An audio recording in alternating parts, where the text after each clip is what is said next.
Hey folks, Quints is here with another League of Legends commentary. Today featuring Blitzcrank. I'm doing the old dual lane thing with him.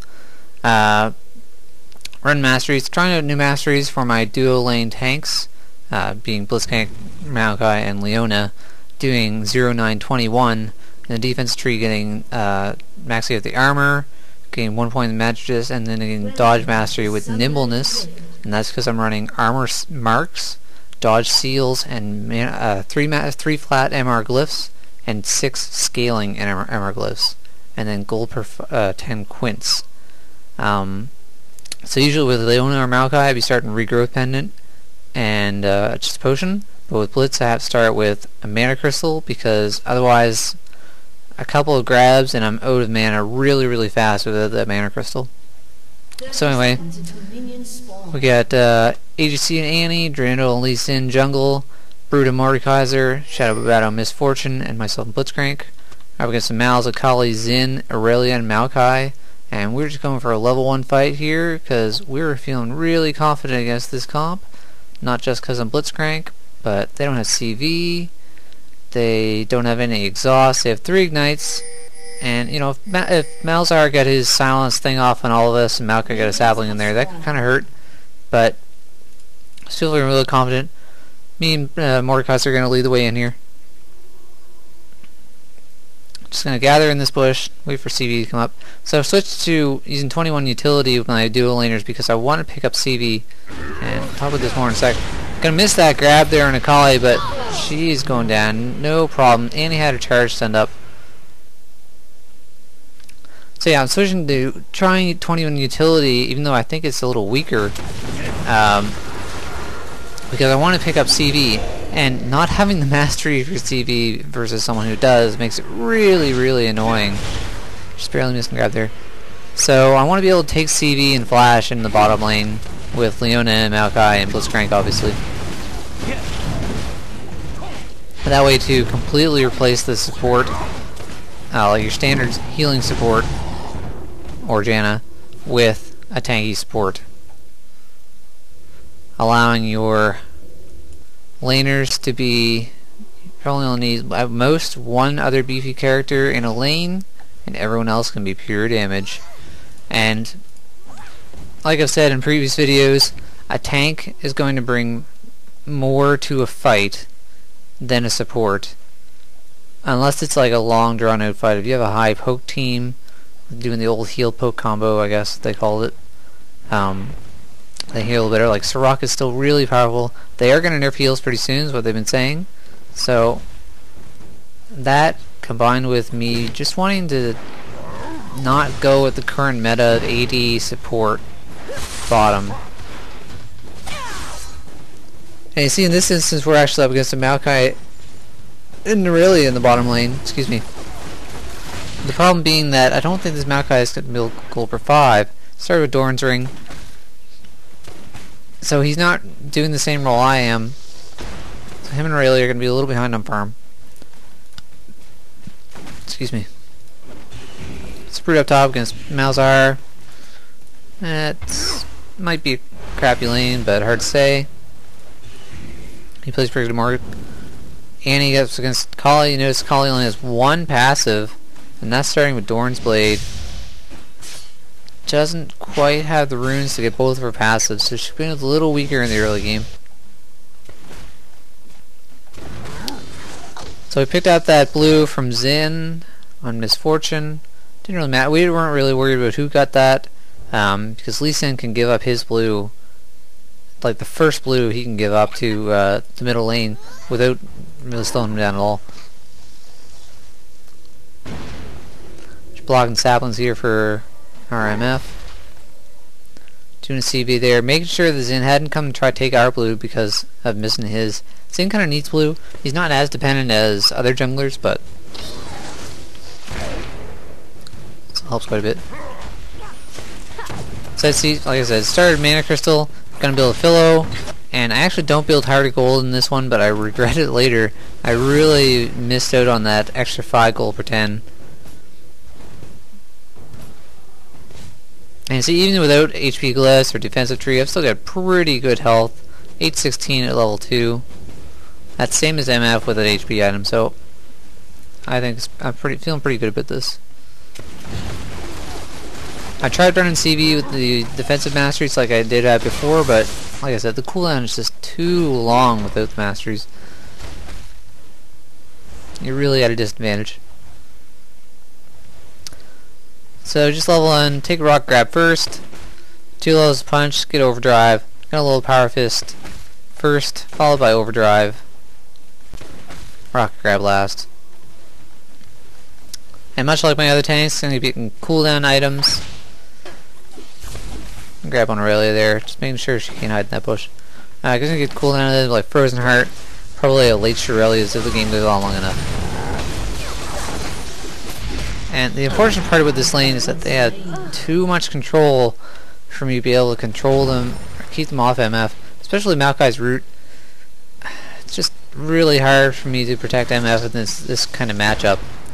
In a standard matchup, like probably the worst I would expect would be Taric Ashe or Taric Poppy.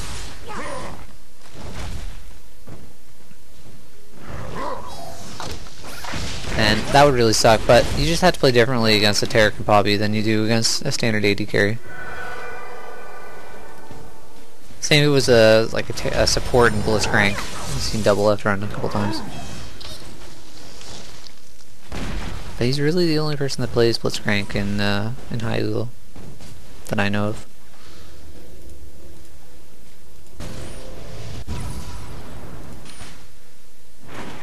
You just have to play it really safe against a team like this, a pair of laners like this. Lee Sin coming in there, he's not being able to do much though because Aurelia's still hiding in the bush. I think MF could have saved that exhaust, but getting some nice harassment on Aurelia and forcing her out for now.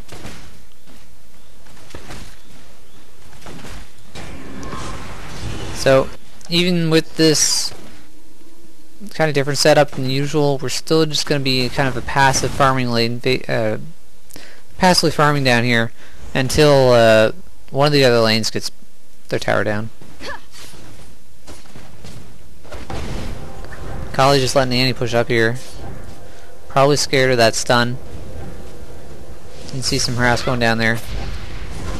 Kali actually igniting there. I guess she was thinking about going for the kill, but didn't. Was just wasting her ignite, really.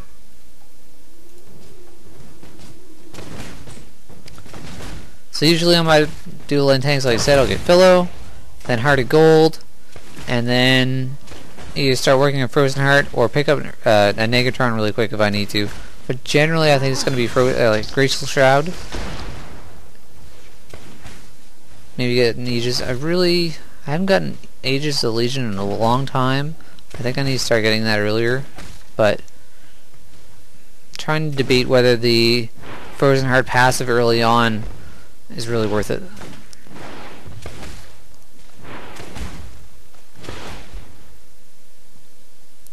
So any thoughts on that? Welcome in the comments. It's kind of hard to put a real number on a passive, like a percentage passive like that. Same with Maokai's ultimate. People don't really understand the amount of damage that it reduces if it's kept up for the duration of a team fight. I'm gonna MF again, unfortunately, here because I just can't stop that combo. Maokai's burst at early level is just so huge.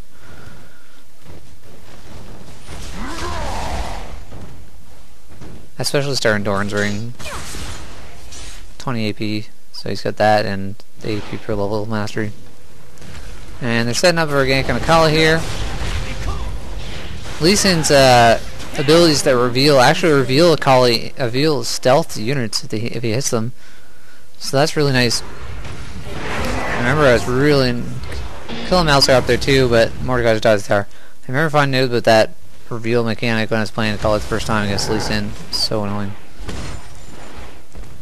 So, comp-wise, I feel like we got them beat mostly because Maokai is not playing support role. He's not building any gold per 10. So all of them need farm. Excuse me. This is a really bad engagement here. We might both die. It's really close. Just barely safe. Oh no.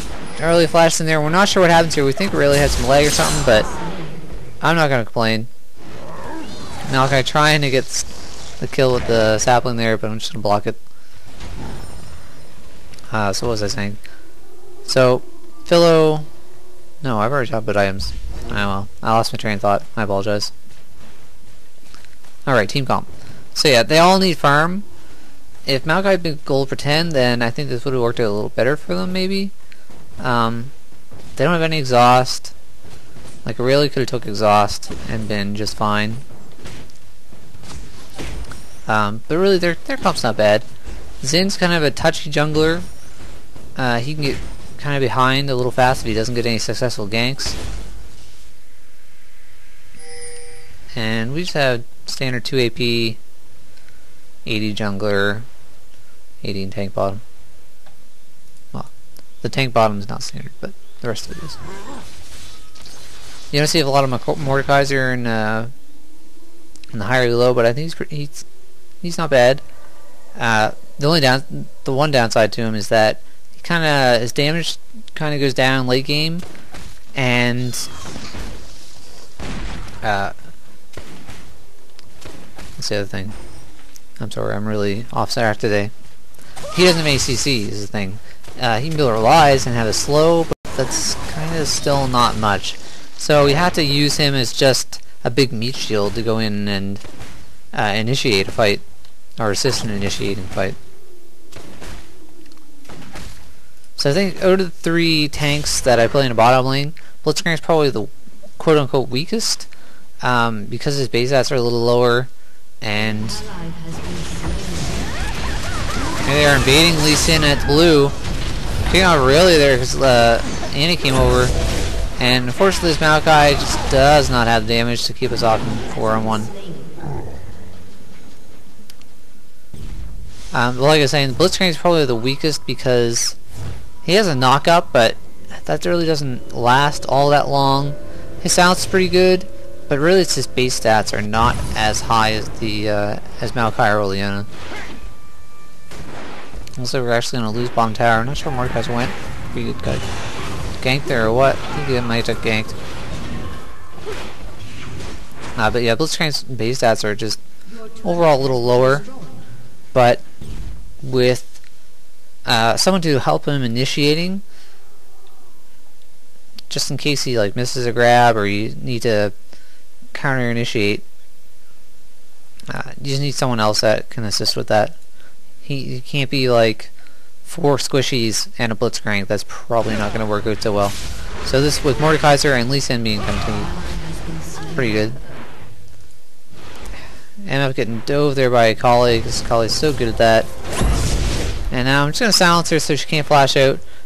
Annie and Lee Sin time to come in. And that was a poor grab on my part. I should have just waited on the grab. But she's not going to get away. Annie getting another kill there. 1-0-3. Doing pretty well. We might even get Aurelia here. Nice Tibber stun. And that's going to be Aurelia. You also need to be careful of taking kills when you're playing a bottom lane tank. Just like if you don't want to support. You want to feed the rest of your team.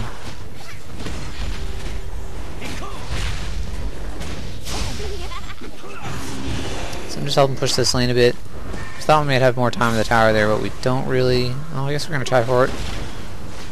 Aurelia and Akali just coming back up now. So probably not going to be able to get here in time. Zin is way up top. Malachi's way down bottom. He has teleport, but I think it's down.